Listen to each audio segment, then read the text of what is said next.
Whenever you feel inferior around somebody else, you are making this mistake. And I'm going to share in this video exactly the mind mistake that you're making that's going to help you when you shift it, release that feeling and see yourself as an equal to other people. And so you don't have to have that, all the consequences that cascade from feeling inferior. Because when you feel inferior, what do? Speak up and share yourself and boldly take action? Or do you hesitate, hold back, hide, protect yourself, diminish yourself, and miss out on opportunities? All right, so in this video, you're going to learn how to shift that, how to shift it quickly, and ultimately have the freedom to be you around anyone. That's the promise of building confidence, is you can be free around anyone. And it's something I've been obsessed with for many years. I'm Dr. Aziz. I'm the founder of the Center for Social Confidence. I have been obsessively studying confidence for the last 20 years in my own life and have been helping other people radically shift theirs along the way. I'm the author of 5 best-selling books on confidence, and I got my doctorate in clinical psychology. You can find out more about me on my website at draziz.com. But the key thing that I want to share with you today is how to release that feeling of inferiority. So one of the biggest causes for inferiority is this, that you're confusing someone's role with their value. You're confusing their role with their value. This is a little mental mistake, a thinking error. And when you change this, you're a lot more free.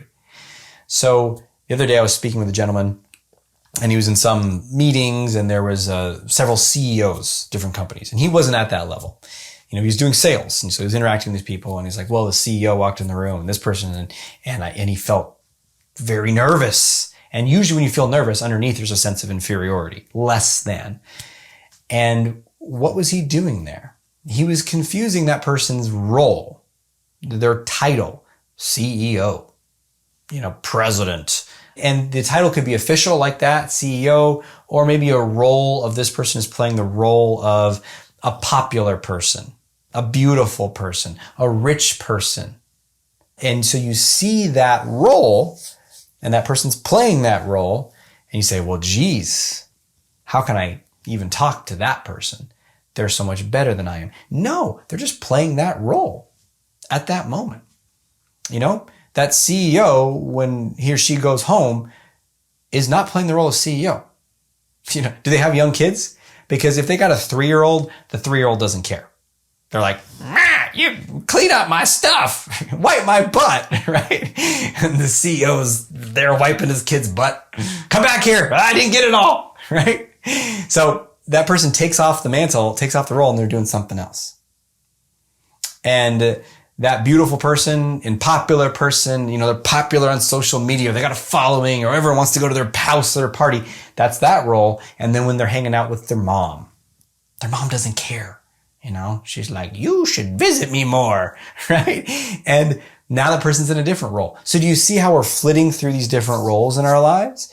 And when you confuse that person playing a role with their value, then all of a sudden, you're at a loss because maybe you can't compete with that. Well, I don't play any role. I don't earn that much money in my roles, or I'm not that popular in my roles. So what? Does your confidence come from a role that you play? Really? And if so, then you have something called conditional confidence, which is very natural. It occurs automatically.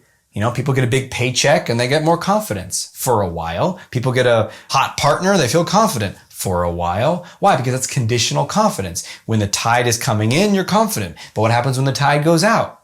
It's all gone. There's nothing there. That's not real confidence. That's conditional confidence. What I'm teaching you in these videos and all my courses and everything is unconditional confidence. Confidence that comes from within. Confidence comes from your mindset and who you become, not some role that you play. Now you can notice, I'm playing this role today.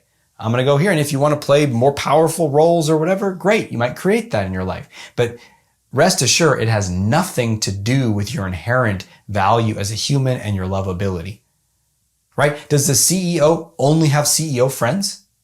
Maybe they're like, I'm so fused with my role. I'm too important. I can only have rich friends. Fine. Does that person need to be one of my people? Right? You can have a friend who is rich. You can have a friend who is poor. You can have a friend who's beautiful. You can have a friend who's ugly. And to definitely make sure you tell them that. Me personally, no uggos. All my friends have to be 10s, right? So it's absurd when you think about it. But in the moment, we buy into it. And if you buy into it and you say, no, but they are really good because they're in that role, that's a choice. That's a choice. It might seem like that's how it is, but you are choosing to buy into that reality and invest it and make and build it, construct it as a reality. But it's not inherently part of this existence. It doesn't have to be that way. So in my reality, if I see someone that's got a lot of muscles, they're really lean and ripped, I'm like, it's good for you. I've dabbled in that enough to know how hard that is. Well done, sir. Well done, ma'am. Right? And that's the role that they're playing. That's okay. That's what they want to do. And you don't have to instantly link that to worth. So I know this one's a little thought-provoking. Share down below in the comments what questions you have, what thoughts, what is it evoking for you, and other people can respond and share, and we can all learn and grow together. Thanks for being with me today. Until we speak again, we have the courage to be who you are and to know on a deep level that you're awesome.